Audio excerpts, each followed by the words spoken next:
दोस्तों नमस्कार। आज आपके लिए लाया हूँ अमेरिकन रेवोल्यूशन या अमेरिका की क्रांति। पुनर्जागरण काल में यूरोप के साहसी नाविकों ने लंबी लंबी समुद्री यात्राएं की और नवीन देशों की खोज की। इसी खोजी अभियान के तहत 12 अक्टूबर 1492 को साहसी नाविक क्रिस्टोफर कोलंबस ने नई दुनिया की खोज करके यूरोप के लोगों को आश्चर्यचकित कर दिया।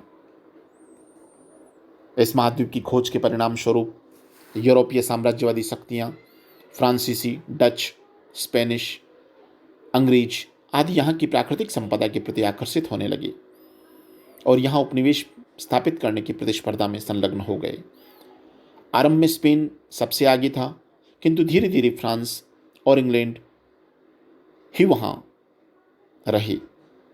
कनाडा, उत्तरी अमेरिका पर फ्रांस का कब्जा था।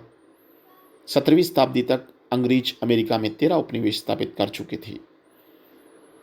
अब अंग्रेज अमेरिका का प्राकृतिक संपदा व वहाँ के निवासियों का आर्थिक शोषण करने लगे। यहाँ पर अंग्रेजों की ने भूमि खरीद कर बड़े बड़े फार्म बना लिए और अफ्रीका के दासों को लाकर खेती कराना शुरू कर दिया। इस प्रकार अमेरिका के मूल निवासी रेड इंडियंस केवल श्रमिक व कृषक बनकर रह गए। पूंजीपति वर्ग व्यापार, कृषि एवं उद्योग आदि पर लाभ अर्जित करने लगा और इस प्रकार अमेरिका का धन इंग्लैंड जाने लगा। इसी के साथ ब्रिटिश प्रधानमंत्रियों की अदूरदर्शी नीति तथा इंग्लैंड के राजा जॉर्ज तृतीय की अयोग्यता के परिणाम स्वरूप कतिपय ऐसी परिस्थितियां उत्पन्न हो गई कि अमेरिकी आंदोलन के लिए बाध्य हो गए। जॉर्ज वॉशिंगटन के नेतृत्व में अमेरिकी वासियों ने अंग्रेजों के विरुद्ध स्वाधीनता आंदोलन का बिगुल बजा दिया और अमेरिकी अपने उद्देश्य में सफल रहे तथा ब्रिटेन को पराजय का मुंह देखना पड़ा।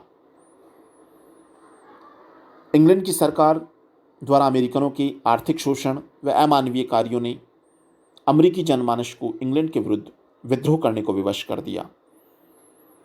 इंग्लैंड की सरकार ने कई ऐसे कानून के निर्माण किया जो अपने हितों में थे और अमेरिकी जनता के लिए मीठा जहर का कार्य कर रहे थे।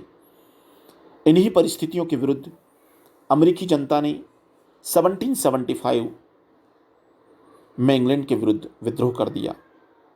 कालांतर में इसी घटना ने अमेरिकी स्वतंत्रता संग्राम को दृढ़ किया। अमेरिकी स्वतंत्रता संग्राम के अनेक कारण थे, जिनमें महत्वपूर्ण कारणों में अंग्रेजी सरकार की कठोर कानून, इंग्लैंड की सरकार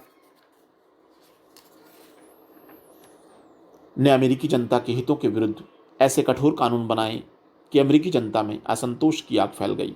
परिणाम स्वरूप विरोध का वातावरण तैयार हो गया। दूसरा कारण 1765 ईस्वी में इंग्लैंड की सरकार ने स्टाम्प एक्ट नामक कानून लगाकर जनता पर करों का नया पुलिंदा थोप दिया। इसे नकारते हुए अमेरिकी जनता ने स्वतंत्रता का बिगुल बजा दिया। इसी एक्ट के विरुद्ध में अमेरिकनों का कहना था कि इंग्लैंड की पार्लियामेंट में कोई भी अमेरिकी प्रतिनिधि नहीं है, इसीलिए अंग्रेजी सरकार को हम पर कर लगाने का कोई अधिकार नहीं है। इसका विरोध करते हुए उन्होंने नया नारा दिया, प्रतिनिधित्व नहीं तो कर नहीं, नो टैक्सेशन विदाउट रिप्रेजेंटेशन। तीसरा कारण बोस्टन टी पार्टी। 16 दिसंबर 1773 ईस्वी को बोस्टन टी पार्टी की घटना अमेरिकी स्वतंत्रता संग्राम के प्रारंभ का तात्कालिक कारण बनी। इस घटना के कारण अंग्रेजी सरकार की ने दमनकारी नीति चलाई, जिसे अमेरिकी जनता ने खारिज करते हुए विरोधी अभियान को और तेज कर दिया। इस घटना का नायक सैमुअल एडम्स था। स्वतंत्रता की भावना, अमेरिकी उपनिवेशों की भावना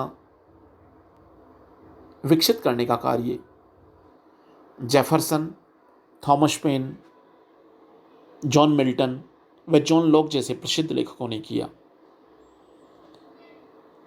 अमेरिकी स्वतंत्रता की घोषणा 4 जुलाई 1776 ईस्वी को संपन्न द्वितीय महाद्वीपीय सम्मेलन में अमेरिका ने स्वतंत्रता की घोषणा कर दी। इसी के साथ स्वतंत्रता आंदोलन प्रारंभ हो गया।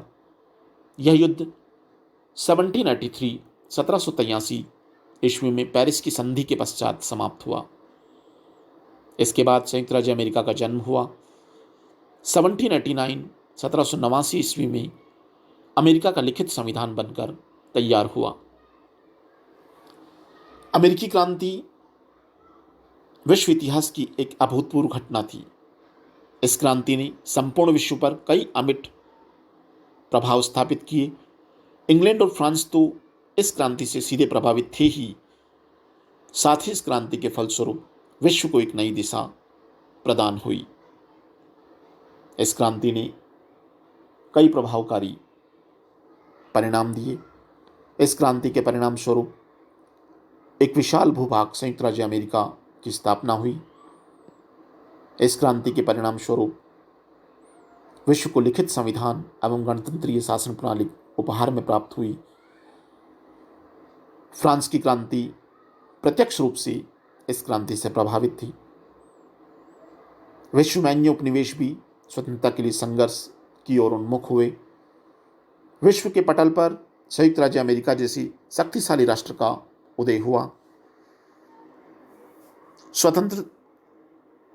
स्वतंत्रता संग्राम के पश्चात अमेरिका में संघीय शासन प्रणाली की स्थापना हुई और अमेरिका में धीरे धीरे दास प्रथा समाप्त हो गई। जनवरी 1863 में दास प्रथा का उन्मूलन हुआ। जय हिंद, जय भारत।